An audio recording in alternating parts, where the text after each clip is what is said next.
후배 A군은 지난해 우리 부서로 배속되었다. 나이는 20대 후반. 잘생기고 부침성도 좋은 멋진 청년이었다. 이전까지 있던 부서와는 전문 분야가 다르고 아직 신입이라 이런저런 실수도 있었지만 노력도 하는 데다 한번 가르치면 금세 배워서 사수인 내 입장에서는 그저 고마울 따름이었다. 나를 포함해 우리 부서 대부분은 그를 인정하고 있었고 좋게 평가하고 있었다. 대하기 편하지만 예의는 바르고 유머 감각도 있는 A군은 금세 우리 부서에 녹아들었다. 하지만 그런 A군을 달가워하지 않는 사람이 딱 한 명 있었다. B씨라는 사람이었다. B씨는 30대 중반의 남자로 일은 꽤 잘하는데 인격적으로 문제가 있달까 다른 사람을 비하하는 말을 자주 내뱉곤 했다. 단점은 당연히 물어뜯고 장점마저도 이리저리 말을 돌리며 헐뜯어대곤 했다. 그렇다 하더라도 통렬히 물어뜯거나 사정사정 할 때까지 늘어지는 일은 그제껏 없었다. 좀 기분이 나빠지기는 하지만 크게 문제가 된 적은 여지껏 없었다. 그저 다들 최대한 B씨랑 얽히지 않으려고 노력할 뿐.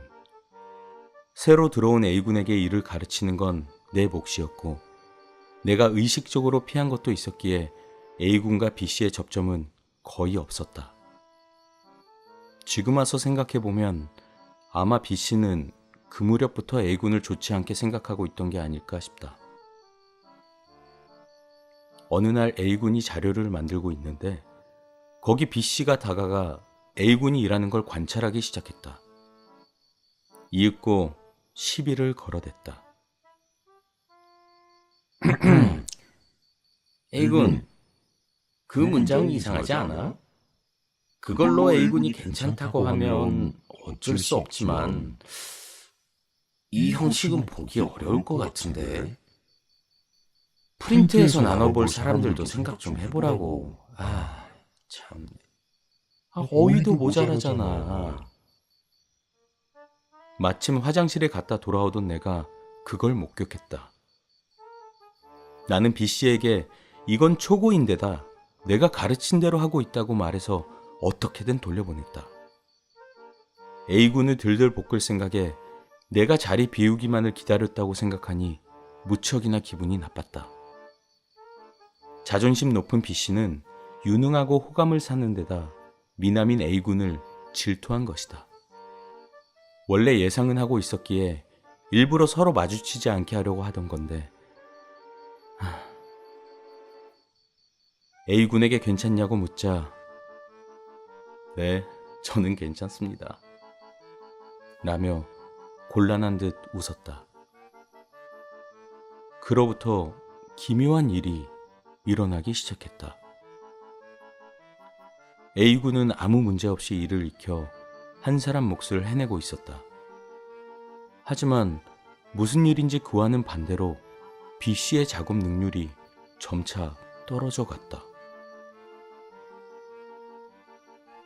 B씨가 작성한 서류는 깔끔하고 보기 쉬운 것으로 호평이 잦아있는데 줄 간격도 이상해지고 존댓말과 반말이 헷갈리는 등 영 읽기 어렵게 변해버린 것이다.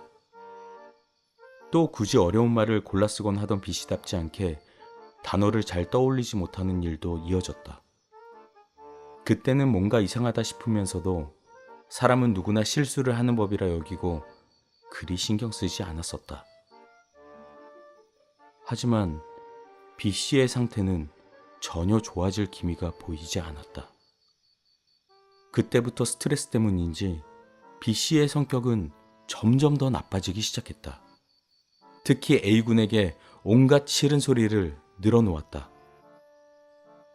함께 일을 하게 되면 A군한테 별것도 아닌 것 가지고 트집을 잡다가 끝내는 일과 상관없는 소리까지 늘어놓게 되었다. 여자 사원을 꼬시는 게 아니냐는 둥 팔방미인인 척 하지만 실은 다들 싫어한다느니 이쯤 되면 그냥 시비 거는 수준이었다. 주변에서도 다들 신경 쓰기 시작했지만 B씨의 태도는 악화될 뿐이었다. A군에 대한 집착은 점점 심해져 갔고 다들 B씨에 대해 불만이 커져갔지만 나는 오히려 걱정이 되기 시작했다. 태도와 비례하듯 B씨는 모든 것을 잘 못하게 그렇게 망가지고 있었으니까.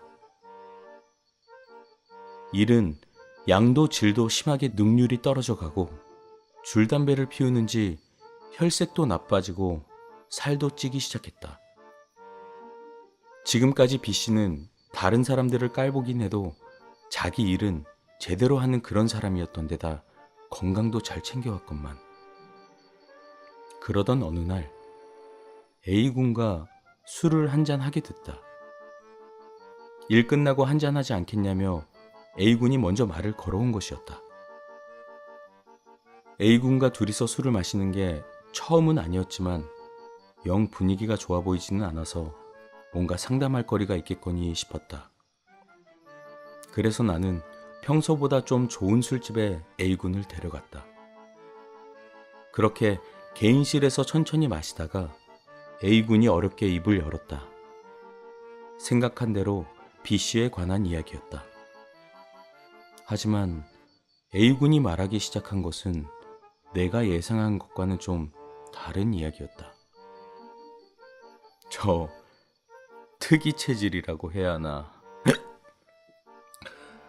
저를 싫어하거나 목리를 부리는 사람들을 불행하게 만들어버립니다.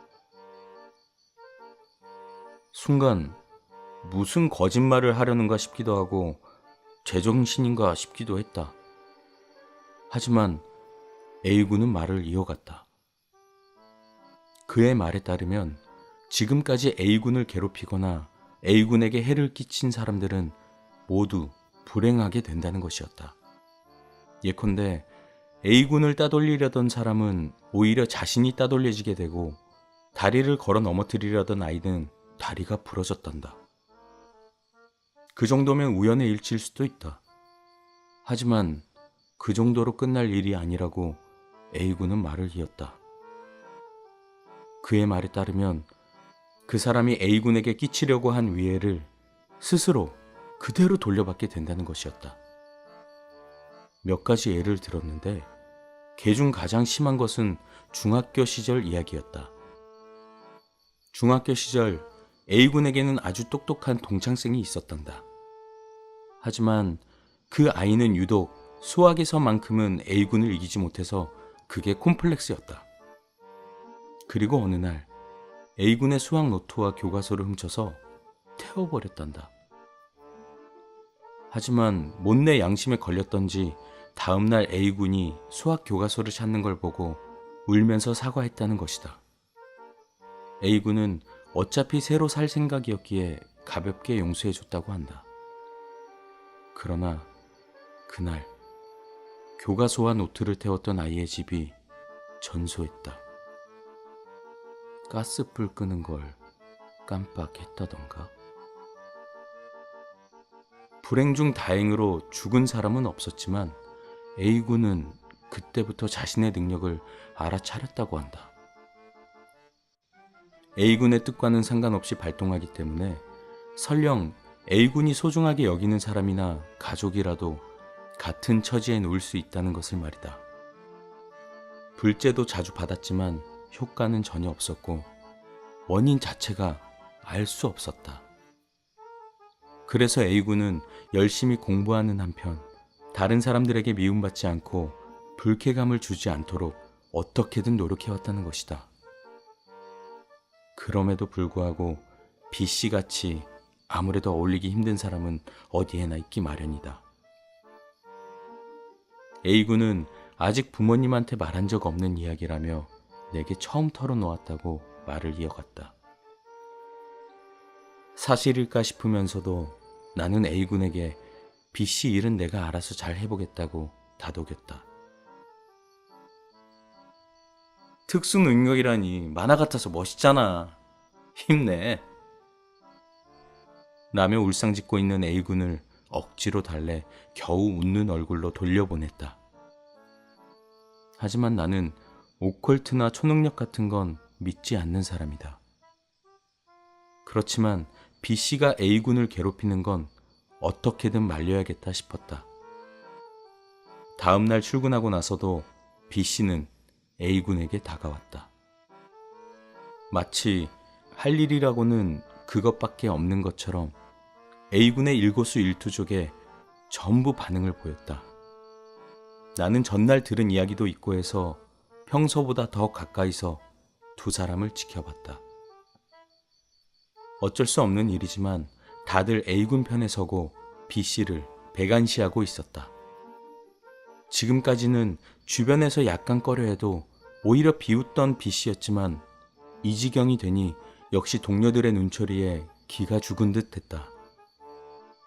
그리고 그 무렵 내가 중재하려 끼어든 것이 오히려 도화선이 되고 말았다. 뭐야 너희들. 그렇게 그놈 편만 들고 이 녀석이 오고 나서 뭐 하나 제대로 되는 게 없잖아. 너 짜증나고 방해돼. 네가 숨을 쉬고 있는 것만으로 나는 스트레스를 받는다고. 알겠냐? 네가 얼마나 나한테 배를 끼치고 있는지? B씨는 얼굴을 붉히며 열변을 토했다. 주변 사람들은 그 기세에 눌려 입을 다물고 있었다. A군도 나도 멍하니 있을 뿐이었다. 말을 마친 B씨는 거친 기세로 그대로 나가버렸다. 잠시간의 침묵 후 누군가 뭐라는 거야? 알 수 없는 소리만 늘어놓고 나가버리네. 라고 말한 것을 시작으로 B씨에 대한 성토와 A군을 향한 위로가 이어졌다. A군은 여전히 아연실색한 채였다. 몇 분이 지나자 소동도 가라앉고 다들 자기 일로 돌아갔다. 나는 A군 걱정에 B씨는 완전히 잊고 있었다. 조금 조용해질 무렵에야 나는 B씨를 찾아 나섰다. 아마 화장실이나 흡연 구역에 있지 않을까 싶었다. 그리고 기분 나쁜 예감이 나를 덮쳤다. 설마 싶어서 나는 황급히 방을 뛰쳐나와 B씨를 찾아다녔다. 흡연 구역에는 없었기에 화장실로 향했다. 남자 화장실 문을 열려 했지만 문이 움직이질 않았다. 살짝 열린 틈으로 안을 들여다보니 사람이 쓰러져 있었다. B씨였다. 그 후로는 정신없는 일들이 이어져 갔다. 난생 처음 제세동기를 써봤고 구급차를 불렀다. 뇌이열로 화장실에서 쓰러지고 3, 4분 정도 지났다는 것 같았다. 최근 급격히 늘어난 흡연량과 갑작스런 감정 변동이 그 이유로 꼽혔다. 병원에는 상사가 따라가기로 하고 나는 사무실 사람들 그리고 A군을 진정시키게 되었다. 구급차가 온 시점에서 사람들은 이미 B씨에게 무슨 일이 났다는 걸 알고 있었으니 대충 사정을 설명했다. 문제는 A군이었다. 어떻게 설명하더라도 A군은 충격받을 게 뻔했었다. 내가 발견했을 때 B씨는 이미 호흡이 멎어 있는 상태였다. A군은 분명히 B씨가 네가 숨을 쉬고 있는 것만으로도 화가 난다고 말했기 때문이라 생각할 것 같았다. B씨의 건강 상태라면 뇌이열 자체는 이상한 일이 아니었다. 하지만 사실과는 상관없이 A군은 스스로를 자책할 터였다. 내가 고민하고 있자 A군은 그것마저 헤아렸는지 죄송하다면서 작게 조아렸다. A군의 잘못은 없다고 단언했지만 솔직히 나도 곤혹스러웠다. 결과적으로 최악의 사태는 면했다. B씨는 병원에서 목숨을 건졌다고 다음날 상사가 귀뜸해 주었다. 참 다행이었다. 다만 뇌에 장애가 생기는 바람에 직장에 복귀는 못하고 그대로 B씨는 퇴사하게 되었다. 다들 안심하거나 씁쓸해하는 와중에 A군은 여전히 죽을 상을 짓고 있었다. 나는 등을 한 대 두드려주며 B씨 살았단다. 응? 라고 말을 건넸다. A는 겨우 네 하며 간신히 웃어주었다. 그러면서도 나는 내심 B씨가 A군에게 죽으라고 말했으면 어찌 되었을까 싶어 모골이 송연했다. A군은 열심히 기운을 복돋아준 보람이 있어 지금은 멀쩡하게 잘 일하고 있다. 그 후로 B씨는 부인의 친정으로 따라 내려가 재활 겸 밭일을 하며 지내고 있다고 한다. 간단한 근황 보고와 함께 수확한 농산물을 보내주었다. 회사가 아니라 우리 집으로 보내는 바람에 다시 회사로 들고 가느라 땀을 좀 뺐다. 안에는 회사 사람들에게 보내는 편지와는 별도로 종이 한 장이 더 들어있었다. 거기에는 내게 고맙다는 인사와 더불어 A군에게 보내는 사과 한마디가 써 있었다. A군에게 슬쩍 전해주니 그는 뭐랄까 말로 전하지 못할 표정을 짓고 있었다. 기쁜 것 같았다. B씨가 살아서 정말 다행이다. 그리고 앞으로는 부디 A군이 괴로워할 일이 없기를 진심으로 바라고 있다. 당신 주변에도 A군 같은 사람이 있을지 모른다. 부디 B씨와 같은 일을 겪지 않기를 바란다.